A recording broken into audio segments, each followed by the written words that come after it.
Selamat pagi pemirsa, Anda menyaksikan Headline News pukul 10 waktu Indonesia Barat. Ribuan masyarakat menggelar aksi demonstrasi pembelaan Palestina di depan kantor kedutaan Amerika Serikat pada Sabtu pagi. Untuk mengetahui informasi selengkapnya, kita akan bergabung dengan jurnalis Metro TV, Insan Suardi di depan kantor Kedubes Amerika Serikat. Selamat pagi Insan, bagaimana kondisi aksi di sana? Apa yang menjadi tuntutan massa? Selamat pagi Jason dan juga pemirsa. Memang benar aksi demonstrasi unjuk rasa membela Palestina kembali digelar di depan kantor Kedutaan Besar Amerika Serikat yang berada di kawasan Medan Merdeka Selatan, Gambir, Jakarta Pusat. Di belakang saya inilah menjadi tempat lokasi aksi unjuk rasa yang digawangi oleh Koalisi Indonesia Bela Baitul Maqdis atau KIBBM yang sudah dimulai sejak pukul 6 pagi waktu Indonesia Barat tadi.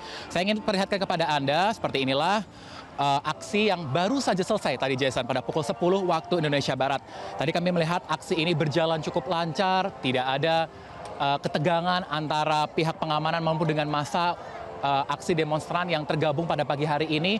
Yang memang benar kata Anda bahwa ribuan masyarakat telah memadati kawasan di depan kantor Kedutaan Besar Amerika Serikat. Yang kalau Anda lihat di layar kaca saat ini ada satu mobil yang di depannya bertuliskan ada poster All Eyes on Rafah yang menjadi titik pusat bagi para massa yang tergabung untuk melakukan berbagai aksi. Seperti ada orasi yang kami dengar tadi. Nah Jason, pertanyaan Anda mengenai apa saja tuntutan yang disampaikan oleh massa pada aksi pada pagi hari ini, kami mencatat ada beberapa poin yang disampaikan. Poin pertama, mereka mendesak agar dunia internasional ini segera mempercepat dan mengakui kemerdekaan Palestina. Dan poin kedua, ini mereka menyampaikan bahwa untuk ICC atau International Criminal Court atau Mahkamah Pidana Internasional agar segera ataupun didesak untuk melakukan penangkapan terhadap Perdana Menteri Israel Benjamin Netanyahu atas aksi yang telah dilakukannya yang dinilai ini memiliki tindakan non-kemanusiaan. Khususnya menjadi poin ataupun highlight dari aksi hari ini pasca penyerangan di kamp pengungsian Rafah pada akhir bulan lalu yang menyebabkan ada korban sekitar 45 orang. Di mana 23 orang ini diantaranya merupakan wanita, anak-anak hingga lansia. Kalau kami mendengarkan tadi tuntutan yang disampaikan pula, apabila beberapa tuntutan tadi yang sudah disampaikan belum dilakukan dalam waktu dekat, mereka terus menyuarakan aksi boykot. Aksi boykot yang telah berlangsung sejak akhir tahun lalu, tepatnya di akhir bulan Oktober ini yang menjadi awal start ketegangan antara pemerintah Israel dengan Hamas ini. Aksi seruan boykot ataupun pelarangan penggunaan produk-produk yang dinilai memiliki afiliasi terhadap pemerintah Israel maupun pemerintah Amerika Serikat ini terus digaungkan selama ketegangan yang terjadi antara Israel dan juga Hamas menimbulkan kerugian bagi masyarakat Palestina, terutama masyarakat sipil. Dan tadi kami juga sempat berbincang terhadap Ketua Koalisi Indonesia Bela Baitul Maqdis, ada Bahtiar Nasir, menyebutkan kepada awak media bahwa mengapa mereka memilih Kedutaan Besar Amerika Serikat, karena mereka menilai peran Amerika Serikat ataupun pemerintah AS yang dinilai masih menjadi sekutu dari pemerintah Israel ini memiliki poin ataupun kekuatan yang cukup besar atas konflik yang terjadi berkepanjangan mulai dari Oktober 2023 lalu hingga saat ini.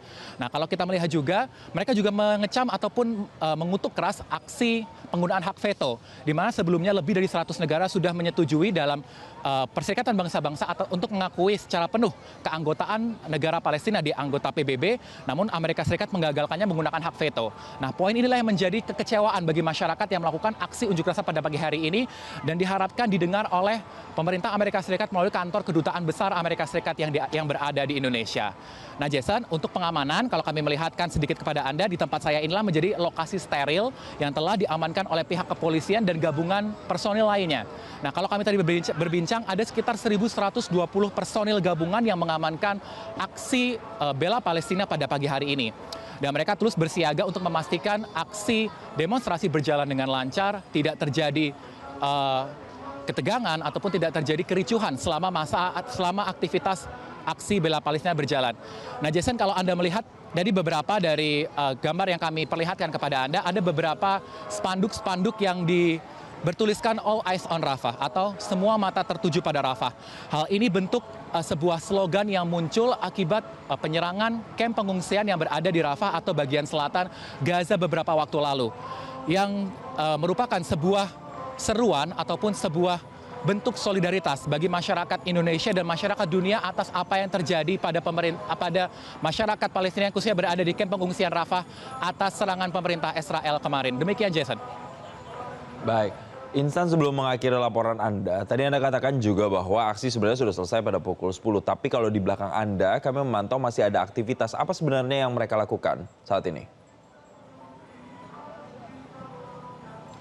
Ya, Jason, memang benar tadi dari Ketua Koalisi Indonesia Membela Baitul Maqdis KIBBM menyebutkan dalam orasinya kepada massa bahwa pada pagi hari ini pukul 10 waktu Indonesia Barat aksi sudah selesai untuk pagi hari ini. Nah, kalau saya sedikit melihat kepada Anda, mereka memang masih sebagian dari mereka milih menetap untuk masih terus menyuarakan kepada masyarakat sesama pendukung. Masih ada juga yang berfoto-foto untuk mengabadikan momen pada pagi hari ini karena mereka menganggap hari ini sebagai salah satu bentuk perjuangan untuk mendukung masyarakat Palestina atas apa yang mereka rasakan dampak dari ketegangan antara pemerintah Israel bersama dengan Hamas yang terhitung sejak akhir Oktober 2023 lalu sampai dengan saat ini. Nah, kalau kami melihat data terakhir di mana dampak atas ketegangan yang terjadi sejak akhir Oktober lalu, lebih dari 36.000 korban jiwa tewas masyarakat Palestina yang menjadi dampak atas ketegangan yang terjadi antara pemerintah Israel dan juga Hamas. Dan ini masih terus bergulir dan belum usai karena memang kalau kita melihat terakhir yang menjadi sorotan adalah serangan yang berada di kamp pengungsian Rafah, di mana yang dinilai awalnya bahwa kondisi ataupun lokasi kamp pengungsian Rafah ini dinilai menjadi titik aman bagi warga sipil untuk mengungsi selama masa ketegangan ini terjadi. Namun pada 26 Mei lalu, pemerintah Israel melalui tentaranya telah melakukan serangan sehingga mengakibatkan respon negatif terhadap publik yang memunculkan slogan All Eyes on Rafah. Dan mereka kalau kami lihat, ini mereka cukup semangat untuk menjalani aksi hari ini karena kami tadi sempat bertanya kepada mereka panggilan hati yang mereka menjadikan dasar mereka untuk datang pada pagi hari ini untuk menyuarakan dukungan mereka terhadap masyarakat Palestina. Demikian Jason, kembali ke Anda di studio. Baik, terima kasih Insan Suwardi atas laporan langsung Anda dan selamat bertugas kembali. Jelajahi cara baru mendapatkan informasi. Download Metro TV Extend sekarang.